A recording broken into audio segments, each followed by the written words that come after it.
Waiting.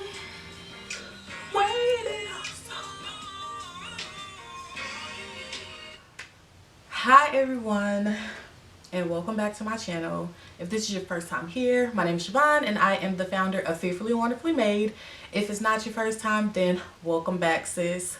So if you've seen my last video over where have I been and just updates to the channel, then you would know that I am starting a new series on my channel called Faith Moves, where I talk about my move here to the East Coast, to DC, and just how God opened the doors. So it's really going to be informational, kind of storytelling, but also maybe dropping gems on just the confirmations that I received. And I hope that is really encouraging for you, especially if you're wanting to take a leap of faith somewhere, whether that's being like moving, whether that's starting a business, who knows. Hopefully this encourages you to take that leap of faith also, if that's where the Lord is leading you. But yeah, so this is my very first Faith Moves, so it's going to be consisted of different parts. And so technically this is part one. This is part one, and this one is really just going to be my why for DC. So I got my notes because y'all know once the camera started, I can ramble honey for days. So I want to stay on topic and give you my why for DC. And then the next time it will be another story that still has to do with my transition here. So yes, my why for DC, because that's one of the questions that people have been asking me, like, what made you up and move to DC? Why DC? You know, it's cold out there. Do you like the cold? Are you moving in the wintertime? Blah, blah, blah, blah, blah. The cost of living is expensive. And everybody's just wondering, like, why, sis? Why did you up and move? So one, I don't want to say that I upped and moved, because I didn't. This is something that I've definitely prayed about and something that I planned and prepared for. So it wasn't like one random day I got confirmation and in the next week or a month or so I left. This has been prayer for months, and doubting and my faith wavering, wondering if I heard God correctly, because wow, I asked for this and you actually answered me, and I just want to make sure I'm doing the right thing. And then it came time for the preparation. Well, okay, God, I feel like this is what you told me to do, but obviously I can't move until I finish and close these chapters in Dallas, which was school and work, etc. So I had this move planned for like well over a year, a little over a year. But maybe right at the start of 2019 is when I really start preparing for it. So yeah, my why for DC. So going to kind of go into a little story time, and hopefully I don't get too long-winded. So summer 2018, a friend and I came to DC for the first time just to visit, randomly in July. And I've always wanted to come to DC maybe a few years prior, but never had the chance because of things that was happening on the weekend. It was suggested to go, and so when she up and asked me one random day, I was like, yeah, because this has been a move that I've been trying to do. I'm not necessarily like move, but just, you know, I've been wanting to visit the East Coast. So I was like, yes, sis, let's plan it. And so we planned it, and a few months later we hopped on a plane and landed in DC.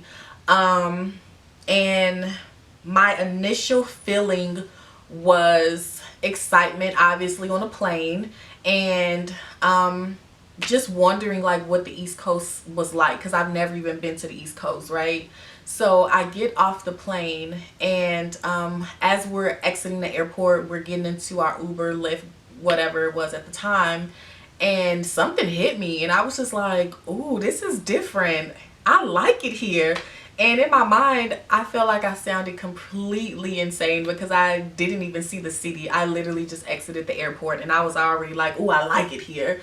Like, how can you like a place you ain't even seen yet? But I just had that feeling, and I believe that that was one of the small confirmations that God was just giving me. Like I just had this weird piece of like, I like it here, I want to move here. Like I was thinking that mentally, but I didn't voice it because I thought that it was kind of weird to have that feeling right off the plane. So I kind of kept it inside, but inside I just also had this piece about like, ooh, I think I can live here. So our Lyft driver, Uber driver, whatever, takes us to our hotel. We stayed in downtown DC, and as we're driving, I'm just sightseeing. I'm looking out the window, and I'm like, oh, I like this. This is really fast paced. You know, I'm originally from LA, but I've lived in Dallas most of my life. So for me, I am a city girl. So the fast pacedness excited me. Let's see, we get to our hotel, and of course we're starving. Our flight was like super early, so sis was like, hey, let's go get something to eat. And so prior to us leaving, we already had an itinerary of some of the places that we wanted to hit while we were out there. So we looked at our list and we're like, let's go to Founding Farmers. So Founding Farmers is this spot out here in DC that a lot of people go to for brunch, for lunch, dinner. It just has really great food. We heard so many great things about it, so we was like, bet. So we randomly just kind of freshen up and we walk. The beautiful thing about DC, especially because it was the summer, like a lot of things are close. Like some things you do probably have to Uber, or you'll be walking for maybe an hour, hour and a half. But we were just so close to a few things since we stayed downtown that we were able to walk. So we walked to Founding Farmers, and oh my gosh, excuse me, I didn't even eat today. Like, why am I burping? Anyways, so we walked to Founding Farmers, and on our way there, it was like some kind of rally or parade or something, farmers market, black culture market. It was something going on in the middle of the street, and I was like, look at our people. Like, yes, I'm here for it. I stand in solidarity. So these two little girls stopped my friend and was just like, hey, can you support this, what we're doing? And my friend was like, sure. And so as she's giving them money and supporting them, I'm just looking around like, wow, I really like what I'm seeing here. Just the black unity, all these people out in the streets, like doing their farmers market stuff, doing their vendor stuff, the parades. It was just dope. So we're walking through there and enjoying the festivities. We make it to Founding Farmers. We eat. Food was amazing. And while we're there, we were talking to this guy who kind of gave us the play for the rest of the day, because we landed on a Thursday, and he was like, oh, you know, these are some spots that are dope, you should check it out. We was like, cool. So we go back to our hotel, kind of rest up, and we hit the first spot that he suggested. So we go in, and when I say it was culture shock to the finest, and I know you're probably wondering, like, how can you have culture shock within your own culture? I had culture shock within my own culture because I've never seen so much black excellence around me. Like, it looked like Black Wall Street in there. So I come from Dallas, and Texas has this, you know, population of black people, but Texas is also kind of segregated. You know, most of the black people in the South and most of the white people up north, blah, blah, blah. So to just see like all of these black people just in suits and just businessy, it was really refreshing to see, because you don't see that a lot in Dallas, just maybe depending on what area that you're in Dallas. So it was really refreshing to see that in downtown DC it was filled with African American young professionals. So these people are in suits, these people, they're in business, casual business professional, and they're going to this happy hour spot and they're chilling, they're eating. It was a beautiful sight to see. So the store, not the store, but the place that we went to was like 4 stories. And so we go in, we sit down and eat. And because I already had this inkling feeling of I want to live here, I'm going to start doing my internal research. And when I say internal research, that's me asking people who live in this area about relocating. So these guys start talking to us, and they're just like, hey, do you want to sit down? And my friend was like, no. And I was like, I do. So I gladly took his seat, and he stayed in the vicinity because his jacket was still behind the chair.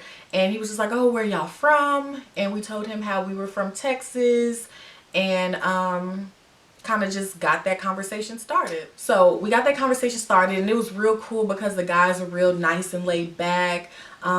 You know, and they just, I really enjoyed their communication. And so I straight up asked one of the dudes, and I was like, hey, I'm thinking about moving here, so where is the most cost, like the most affordable a place to live, because I know the DMV is expensive, so where would you say the most affordable place to live is? And he said Maryland. I said, okay, bet.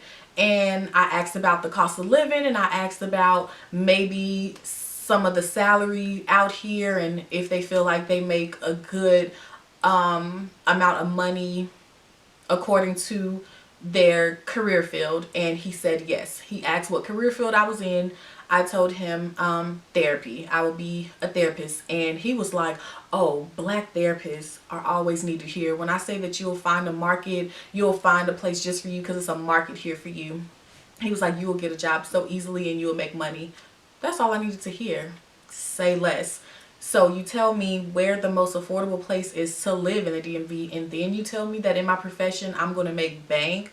Cool. So, you know, conversation was still cool. He was just telling me how he grew up here, yada yada yada. But I feel like after that first conversation, I was sold. I was like, okay, I think this is doable, because at least now I have some kind of foundation of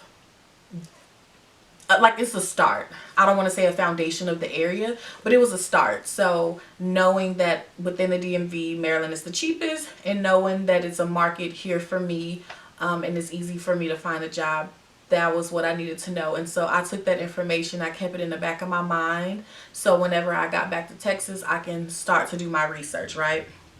But it was a really good stay. We stayed until about Sunday, and it was really amazing. Like, the men out here, I mean, yes, I'm going to touch on it, they were very different. They were very forward and upfront, which I liked, because sometimes some men can be very intimidated, especially in Texas. They don't approach first, but out there it was totally different. So I was out there like, okay, like, I'm getting played, and I've only been out here for a day or two. Like, my Uber driver was asking for my number. I was going to places, and these dudes are wanting to connect with me or ask for my number, and I'm like, I don't even live here. So I'm like, man, okay, this is really refreshing to see that y'all brothers are not afraid to holler if you see something that you like. I'll digress. So yeah, so my friend and I, we get back to Texas on Sunday. And I remember, like, a week or two later, maybe a week and a half later, I had a friend that invited me to his game night. And so I went to his game night, and I feel like that was when I received one of my first confirmations from God.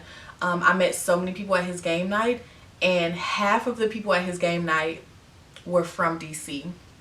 Not lying to you. So the guy who was on the grill, which is my friend Io, what's up, Deuce? I don't know if you're watching this, but what's up?